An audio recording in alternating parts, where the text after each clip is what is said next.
মঙ্গলবার ভদ্রেশ্বরে ভদ্রেশ্বরনাথ মন্দিরে পুজো দিয়ে হুটখোলা গাড়িতে চেপে ব্যস্ত হলেন প্রচার করতে তৃণমূল কংগ্রেসের তারকা প্রার্থী রচনা বন্দ্যোপাধ্যায়। এদিকে এদিন মন্দিরের চারপাশে দিদি নম্বর 1কে দেখতে দারুণ ভিড় জমে যায়।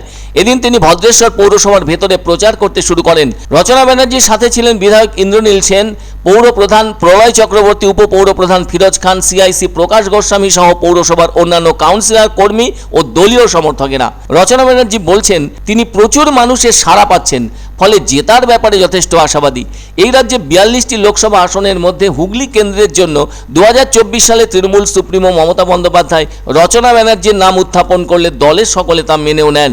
ফলে হুগলি লোকসভা কেন্দ্রের প্রার্থী হন তিনি। আবার এই কেন্দ্রে যিনি বিজেপির প্রার্থী তিনিও একজন অভিনেত্রী।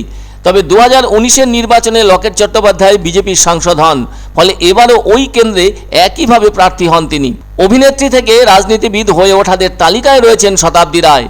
ইনি বীরভূম থেকে শাসক দলের হয়ে দাঁড়িয়েছেন নির্বাচনে প্রতিদ্বন্দ্বিতা করতে। একসময়ে রাজনীতির সিঁড়িতে পা রাখতেই শতাব্দী রায় বলেছিলেন, আগে আমাকে দেখার জন্য আপনাকে সিনেমার টিকিট কিনতে হয়েছিল, আর এখন আপনি আমাকে আপনার মাঝে দেখতে পাচ্ছেন। তবে হুগলির দুই প্রার্থী রচনা ব্যানার্জি ও লকেট চ্যাটার্জি রাজনীতির বৃত্তে আলাদা রঙের মোড়কে থাকলেও সিনেমায় অভিনয়ের ক্ষেত্রে একই সঙ্গে কাজ করেছেন। 2019-এ একইভাবে এসেছিলেন ও সাংসদ হয়েছিলেন নুসরাত জাহান ও মিমি চক্রবর্তী।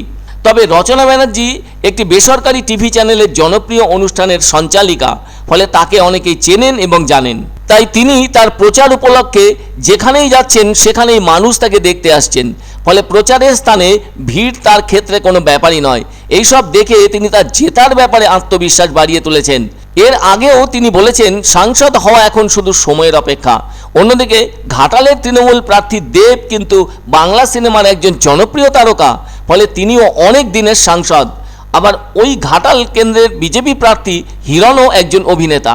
তবে সিনেমা বা টিভি সঞ্চালনা করা এক ভাবনার, আর এর পাশাপাশি রাজনীতি করা আরেক ভাবনার। এবার এই বাংলায় যেন 42টি আসনের লড়াই হচ্ছে অনেকটা 42-এর বিপ্লবের মতো, যেন কেউ কাউকে 1 ইঞ্চি জমি ছেড়ে দিতে রাজি নন। সে যাই হোক, এদিন কিন্তু তৃণমূলের তারকা প্রার্থী রচনা ব্যানার্জি যে মন্দিরে পুজো দিলেন সেটি হুগলির একটি পুরানো মন্দির, যার নাম ভদ্রেশ্বর তালা মন্দির। এটি 500 বছরের পুরানো। এটি একটি শিবের মন্দির। শিব এখানে ফ্যালিক মূর্তিতে বাস করেন। লোককাহিনী অনুসারে ভগবান শিবের ফ্যালিক ত্রেতা যুগে মানুষের হস্তক্ষেপ ছাড়াই পৃষ্ঠে এসেছিলেন যখন ভগবান বিষ্ণু রামরূপে অবতীর্ণ হন। কয়েক শতাব্দী আগে এই অঞ্চলটি হুগলি নদীর জলের নিচে ছিল, আর এই অঞ্চলটির বেশিরভাগ অংশই জঙ্গলে আবৃত ছিল। সুতরাং এখানকার এই পুরানো মন্দিরে পুজো দিয়ে প্রচার শুরু করলেন রচনা ব্যানার্জি ভদ্রেশ্বর পৌর এলাকায়। এদিনও প্রচুর মানুষ তাকে দেখতেই এসেছিলেন এখানে। ফলে রচনা ব্যানার্জি খুশি মানুষ তার পাশে থাকায়। খুবই ভালো সাড়া পাচ্ছি, প্রচুর মানুষ এসছে, খুবই খুশি।